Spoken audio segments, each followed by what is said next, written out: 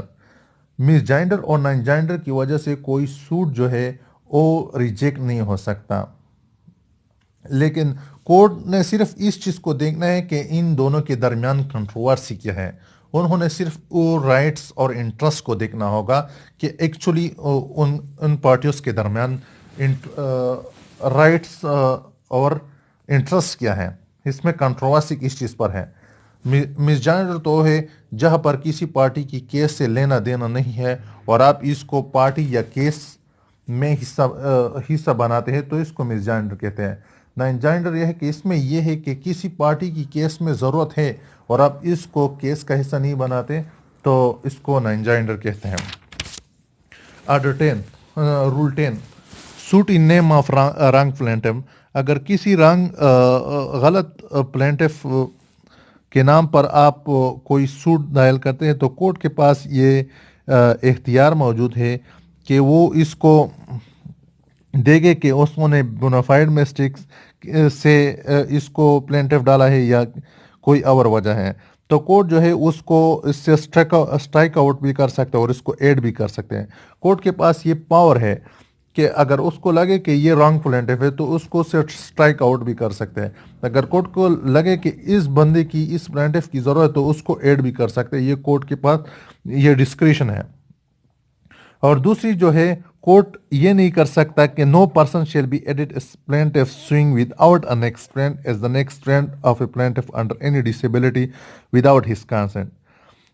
اس میں یہ ہے کہ وہ defendant added plan to be amending, جب بھی کوئی شخص ڈیفینڈنٹ میں ایڈ ہو جائے پلان میں تو اس کا پلان جو ہے وہ سا امینڈ ہوگا اور دونوں پارٹیز کو جو نیو ڈیفینڈنٹ ہے اس کو سمن کیا جائے گا۔